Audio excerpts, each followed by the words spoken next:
자, 가압승계에 대해서 제가 이제 첫 번째 꼭지가 뭐였냐면, 대표가 고령화되어야 된다라는 정의가 붙었죠. 자, 대표 연령을 알아야 된다는 거예요. 가압승계, 자산권 승계에 대해서 제안하려고 그러면 40대인 사장님한테 가서 제안하는 게 더 효과적일까요? 70대인 사장님한테 가서 제안하는 게 더 효과적일까요? 네, 70대. 자, 창업주 노령화가 2세대로 이전이라고 그랬어요. 그 대표에 대한 나이를 파악해야 되겠죠. 그 다음 꼭지는 제가 자산 이전이라고, 자산. 주식 이동이라고 그랬어요. 주식 이동이니까, 그럼 뭐 해야 되겠어요? 대표님이 지분율, 지배 구조를 파악해야 되겠죠. 대표님이 주식이 있는지 없는지를 파악해야 되겠죠. 대표님 주식이 몇 프로가 있냐? 82.4%가 있어요. 그 100% 중에 지분율 82.4% 있으면 지분율이 많아요, 적어요? 엄청 많잖아요. 그럼 이 대표님은 리스크가 뭐냐? 100 중에 82만큼 있는 거죠. 그러면 82를 갖다가 50으로 떨어뜨리면 되죠, 리스크를. 50으로 떨어뜨리는 길은 뭐죠? 주식을 50%로 줄이는 거죠, 지분율을. 50% 줄이는 그 줄여든 지분율을 누가 가져가야 되는 겁니까? 자녀 세대가 가져가야 되는 거죠. 그래서 아버지인 대표가 가지고 있는 지분율을 50%를 잘라서 다음 자녀 세대로 넘겨주는 게 바로 리스크를 해지하는 거다. 이제 중소기업진흥공단에서 8%를 갖고 있네요. 이게 뭘까요? 투자, 대출? 야, 우리가 이제 정부에서 주는 정책 자금들이 있어요. 그러면 이 기업에다가 이제 대출을 넣어줍니다. 대출을 넣어주면 중소기업진흥공단 입장에서는 뭔가 담보물이 있어야 되잖아요. 담보물이 없으니까 뭐죠? 상환 우선주 같은 형태로 해서 주식을 나한테 줘라고 하는 조건을 가지고 대출을 줍니다.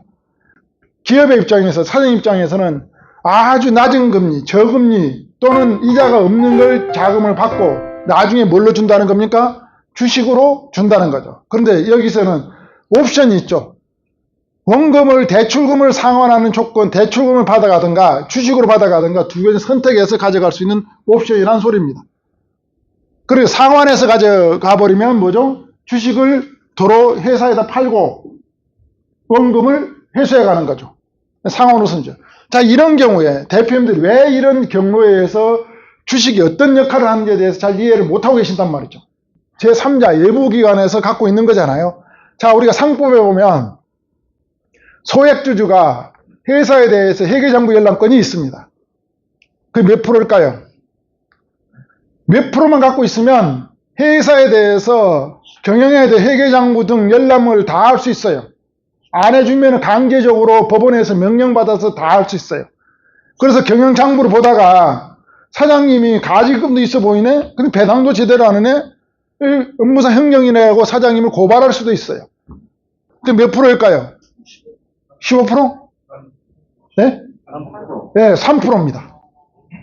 3%만 가지고 있어도 회사에 대해서 얼마든지 회계장부 열람권을 할 건데, 회계장부 열람은 그래, 열람할 수 있죠. 근데 회사를 경영하다 보면 완전하게 정확하게 잘 정리정돈이 될 수도 있지만, 중소기업이 뭐 경영하다 보면 약간의 빈틈도 있을 수 있고 그렇거든요. 그런 게 빈틈이 드러나게 되면 왜 배당도 안 해주면서 이런 행위를 하세요? 자녀한테 대여금도 지원해주고 이랬네요? 이거 어떻게 된 겁니까? 라고 따지고 들어오고 그걸 빌미 삼아서 증거 삼아서 형사적으로 문제도 제기할 수 있다. 그러니까 가족이 아닌 제3자가 가지고 있으면 좋다 안 좋다 지분율을 안 좋다라는 겁니다. 대기업이고 중소기업이고 주식회사는 다 상법에 적용을 받고 있다. 상장법인이고 비상장법인이고 간에 대부분 다 상법에 적용을 받고 있어요. 근데 상장법인과 비상 다른 데 뭐죠? 자본시장법에 관한 것은 상장법인에 적용받고 있지만 우리가 만나는 기업에 기본적으로 대부분 다 상법 적용을 받고 있습니다. 그러니까 이런 것들 빨리 그러면 이런 정부 정책기관에서 갖고 있는 8.4% 그러면서 회사의 이익잉여금이 500억씩 있어요. 이익도 많이 나요. 그러면서 이 기업이 이렇게 가지고 있어요. 그럼 어떻게 하면 될까요? 사장님한테. 그럼 사장님 고민을 합니다. 이익잉여금이 많아서 어떻게 할지 모르겠다. 그럼 뭐 빨리 갚으라고 그래야 돼요. 뭐죠? 이걸 매입해서 상환해버리면 어떻게 됩니까? 이익잉여금과 상계치는 거죠. 이익잉여금 줄이고 제3회 기간 지분율도 정리하고 그 다음에 또 보면은 최 씨, 황 씨, 민 씨, 권 씨인데 대표는 최 씨, 황 씨, 민 씨가 가지고 있네요. 이건 뭘까요? 차명주주라는 의미로 보시면 돼요. 차명주주. 명의신탁 주식이라는 겁니다. 그러면 이런 거는 빨리 정리하는 게 좋겠죠? 그래서 이런 명의신탁 주식은 이제 뒤에서 제가 명의신탁 주식 강의할 때 말씀드릴 거고요. 그래서 이런 자산 이전이다, 주식 이동이다. 대표의 지배 구조를 파악할 줄 알아야 된다라는 거고요. 세 번째로는 제가 말씀드릴 때 공동상속인에 대한 배려라는 거예요. 상속에 관한 제도를 이해하셔야 돼요. 아까 말씀드린 게. 상속에 관한 제도를 이해해야 되는데요. 그럼 뭐죠? 자녀, 경영진 현황을 파악할 줄 알아야 된다. 이 사업을 하신 분들은 대부분 다 가족 기업으로 운영하신 분들 회사에 와서 일을 하고 있죠. 그러니까 많은 분들은 대부분 다 어디다가 등재를 해놓냐? 이만 경영진 현황에다가 등재를 해놓습니다. 경영진 현황을 봤더니 대표이사가 둘이네요. 공동대표이사. 자, 공동대표이사와 각자 대표이사 차이점 아세요? 이걸 이제 공동대표이사입니까? 각자 대표이사입니까? 라고 왜 이렇게 해놨으면 물어보면은 대표님들이 대부분 다 잘 모르고 왜 이렇게 했는지 잘 모른대요. 하여간은 대표이사는 둘이래. 자, 공동대표이사는 뭐냐? 대외적으로 행위를 할 때 법인이 두 사람이 연대해서 묶어서 다니는 거예요. 은행에 대출을 받을 때 예를 들면 연대 보증을 한다는 두 사람이 같이 묶어 다니고 대외적으로 계약을 체결할 때 또 묶어서 다니는 두 사람이 도장이 두 개가 다 필요해요. 둘이 같이 다녀야 된다는 거예요. 그게 공동대표이사예요. 그리고 회사에 문제가 발생됐을 때 두 사람이 같이 책임을 져야 되는 거예요. 근데 각자 대표이사는 뭐냐? 두 사람 중에 한 사람만 권한 행사를 하면 되는 겁니다. 한 사람만. 그러니까 예를 들면 이런 거죠. 관리 담당 부분 대표이사가 따로 있는 거고, 영업 담당 부분 대표이사가 따로 있는 거고, 예를 들면. 이제 공장 담당 대표이사가 따로 있는 거고, 예를 들면 이런 겁니다. 그러면 그 맡고 있는 조직에 대해서 대표권만 따로 행사하는 게 각자 대표이사예요. 자, 그럼 이런 경우가 있겠죠. 은행에 예를 들어 대출한다. 그럼 누가 가면 돼요? 한 사람만 가면 된다는 거예요. 또 다른 대외적으로 계약서 체결할 때도 한 사람만 가서 날이 나면 된다는 거죠. 이런 경우도 있어요. 사장님들 요즘 이제 그런 이야기 듣고요. 각자 대표에서 해놓은 분이 있어요. 저 물어보면 왜 이렇게 해놨어요? 그랬더니 아니 혹시 중대재해처벌 생기면 나이가 든 내가 가서 조사받고 내가 처벌받아야 되지. 새파란 우리 아들이 가서 처벌받으면 되겠어? 그렇게 해서 자기가 하는 분도 있고 또 반대의 경우도 있어요. 나이 든 내가 가서 처벌받으면 되겠어? 새파란 아들이 가서 처벌을 받고 오는 게 훨씬 잘 견디겠지? 이런 분도 있어요. 그렇게 다 무엇과 연관되냐? 대표이사 체계가 각자 대표이사냐 공동대표이사에 따라서 그 롤이 달라진다. 그럼 여러분들이 사장님이라면 공동대표이사로 가겠어요? 각자 대표이사로 가겠어요? 예, 각자 대표이사가 중소기업은 훨씬 좋습니다. 단 동업자예요. 동업자인 경우는 각자 대표이사 해놓으면 될까요? 안 될까요? 예, 안 됩니다. 동업자인 경우는 서로가 견제와 감시하고 같이 하는 기능이 있잖아요. 그러니까 동업자인 경우에 보면 대표이사 둘분이 있어요. 가서 보면 지분도 50대 50 대표이사야. 둘 다. 제가 등기를 보고 각자 대표이사예요. 그럼 제가 물어봅니다. 한 대표님은 왜 각자 대표이사를 했어요? 공동대표이사 하면 해주고 각자 대표이사와 공동대표이사가 뭐가 달라요? 똑같은 대표이사인데? 그럽니다. 회사의 계약행위나 돈 들어온 행위 자체 이런 경우에 다 관리 감독할 책임이 각자 대표는 한 사람만 있으면 되는 거고요. 공동은 둘이 하는 겁니다.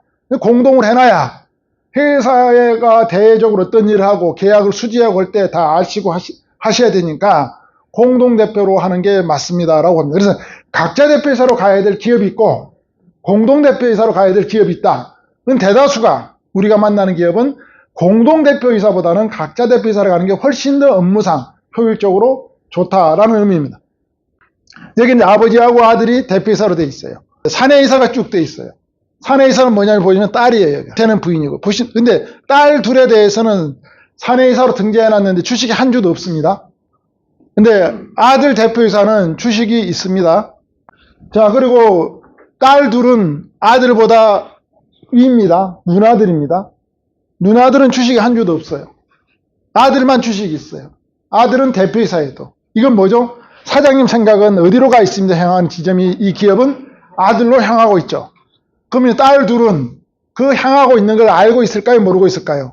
알고 있죠. 그 기분이 지금 어떨까요? 심란하겠죠. 우리 아버지가 나 어렸을 때는 우리 딸이 최고야 막 하고 하더니 막상 자산권 주는 거 보니까 동생인 막내한테로 쏠려가고 있구나라는 걸 직감하고 있겠죠. 제가 만난 많은 기업들이 그 아들이라는 이유로 거의 대부분 다 지분도 가져가고 자산도 가져가고 해서 딸들이 상대적 박탈감을 가지는 분들이 되게 많아서 나중에 대표님이 돌아가시고 나면 집안 싸움이 나는 경우가 너무 많습니다. 그걸 제가 사전에 막아드리기 위해서 대표님들을 만나고 다니면서 그런 승계 작업을 제가 하고 있습니다. 근데 왜 지분이 왜 아들 쪽만 가 있습니까? 라고 또 물어봤죠. 그래서 딸 둘이나 있는데 딸들에 대해서도 지분 안분 잘못하면 유류분이라는 게 상속 분쟁의 뉴스 많이 보셨죠? 그거 이 기업에서도 나오면 사장이 원하는 바 아니시잖아요. 이런 문제를 쭉쭉 풀어갔습니다. 그랬더니 갑자기 이제 그 경영지원 딸을 부르더라고요. 경영지원 들어오니까 야, 그때 우리 주식이 왜 이렇게 됐었지? 이렇게 묻는 거예요. 대표님 생각이 이 기업은 아들을 주시려고 하는 것 같은데 혹시 다른 자산이 있으세요? 그래서 물어봤어요. 다른 자산이 있다는 거예요. 뭐가 있냐 그랬더니 15층짜리 빌딩이 2개가 있다는 거예요. 자산의 안분이라는 개념을 사장님이 그때 인지를 하게 되는 겁니다. 그래서 그 부동산을 넘겨주고 이 기업을 아들로 주고 이 자산 안분 작업에 대해서 컨설팅 한번 받아보시죠. 그랬더니 사장님이 여태껏 들어보지 못한 이야기를 너무 많이 했다는 겁니다. 그래서 그럼 한번 받아보자 하고 나서 컨설팅 딱 하기로 했어요. 이게 매우 중요한 내용인 거예요. 근데 이게 가장 이게 기본이다. 이런 것들이. 그래서 가업승계에 대해서 정리를 하면 창업주의 노령화라고 그랬죠. 2세대로 이전이라고 그랬으니까 대표 연령이 파악이 돼야 된다. 그래서 대표 연령이 가업승계, 자산승계를 할 연령인지 아닌지를 파악해야 된다. 두 번째로는 자산권 이전이다. 법인은 주식이동이다. 그래서 지배구조를 파악해야 된다. 사장님이 주식을 얼마나 갖고 있는지를 이해하셔야 된다. 세 번째로는 공동상속인에 대한 배려가 있어야 된다. 자녀가 복수로 있는 경우에 상속 분쟁이 발생되지 않도록 사전에 정리를 잘 해줘야 된다라는 겁니다. 상속세 및 증여세 규모를 파악할 줄 알아야 돼요. 상속세 및 증여세 규모를 파악하는데요. 상속세 및 증여세 규모는 가세가액 결정 방법을 이해하셔야 돼요. 과세가액이라는 건 뭐냐면 세금을 부과하는 기준 가격을 보고 과세가액이라고 그래요. 세금을 부과하는 기준 가격은 법인에는 뭐가 될까요? 주식 가격이죠. 주식 가치가 얼마에 따라서 과세가액이 결정되니까 주식 가격 결정 방법에 대해서 이해를 할 줄 알아야 된다. 자, 주식 가격 결정은 어떻게 됩니까? 3대 지표가 있죠. 첫 번째 뭐라고 그랬어요? 제가 강의 때 좀 많이 했는데 첫 번째 지표가 뭐냐면 자산이 얼마냐. 우리 회사에 그동안 벌어놓은 자산, 순자산, 자산에서 부채를 뺀 가격이 그리고 순자산가액, 그걸 발행주식 총수로 나눈 걸 보고 순자산가액이 첫 번째 지표. 두 번째 지표가 뭐냐? 매년 벌어들이는 돈이 얼마냐? 연봉이 얼마냐? 소득액이 얼마냐? 소득액. 그래서 소득액이 얼마씩 벌어지냐? 이 소득액은 언제까지 보냐면 기간이 3년치를 봅니다. 최근 3년간 소득액이 어떻게 되어 있느냐? 그래서 바로 직전 연도의 소득액은 가중치를 3을 해주고 2년 전 소득액은 가중치를 2를 해주고 3년 전 소득액은 가중치를 1을 해줍니다. 그러니까 주식 가치에 가장 영향을 많이 미치는 게 어느 해의 소득액입니까? 직전 연도 소득액이 가장 영향을 많이 미친다. 이걸 가지고 가중 평균된 값을 가지고 가중값으로 나눠서 이걸 가지고 발행주식 총수로 나눕니다. 이걸 보고 손익액이라고 그래요. 두 번째 지표 손익액. 자, 그럼 주식 가격이 이제 자산 가격이 높으면 자산 가격이 높게 나오면 과세가액이 높게 나오겠죠? 자, 소득액이 높게 나오면 순손익액이 높게 나오면 과세가액이 높게 나오겠죠? 세 번째 제가 계속 자산가액과 소득가액을 뭘로 자꾸 나눈다 그랬어요, 제가 지금. 발행주식 총수로 나눈다 그랬죠. 발행주식 총수가 어떻게 되냐에 따라 단위당 가격이 달라진다는 거예요. 그러면 주식 가격을 컨트롤하려고 그러면 늘리거나 떨어뜨리려고 그러면 어떤 요소를 갖고 컨트롤하면 될까요? 소득액과 자산가액과 발행주식 총수를 가지고 컨트롤하면 뭐가 된다? 과세가액이 변동이 일어날 수 있다. 여기다가 뭐가 이제 고려해야 되냐면 부동산 보유 비중이라는 게 있어요. 부동산 보유 비중이 몇 프로를 갖고 있냐에 따라서 부동산 과다법인이고 일반 법인으로 구분합니다. 부동산 과다법이 있는 부동산 자산에서 부동산이 차지하는 비율이 50%가 넘어가면 이걸 보고 부동산 과다법인이라고 그래요. 근데 50% 미만인 법인을 보고 일반 법인이라고 합니다. 자, 일반 법인, 부동산 보유 비율이 50%안 되는 법인에 대해서는 아까 소득액과 자산가액이 있었죠? 그 가중치를 가져오는데 일반 법인 같은 경우는 소득액을 가중치를 60% 가져오고 자산가치를 40% 가져옵니다. 그러니까 소득액이 많이 나는 기업은 또 있을 수 있고 자산 가격이 많은 기업이 있을 수 있어요. 그러면 이 가중치를 가져올 때 가급적 주식 가격이 떨어지려고 그러면 소득액이 많이 나는 기업은 가진 소득액을 40% 적용하는 게 좋겠죠. 자산이 많은 기업은 자산에 40% 적용하는 게 좋겠죠. 그 판단 기준이 뭘 갖고 온다냐면 부동산 보유 비율 가지고 판단한다. 부동산 보유 비율이 50% 넘어가면 이제 가중치 60%를 어디서 주냐? 자산 가격을 60% 준다. 이게 이제 판단 영역인 거고, 또 하나 판단 영역이 뭐가 있냐면 부동산 보유 비율이 80%가 넘어가는 법인이 있어요. 80% 넘어가는 기업은 소득액이 필요가 없습니다. 평가 요소에 반영되지 않아요. 자산가액으로만 평가를 받고 있다라는 겁니다.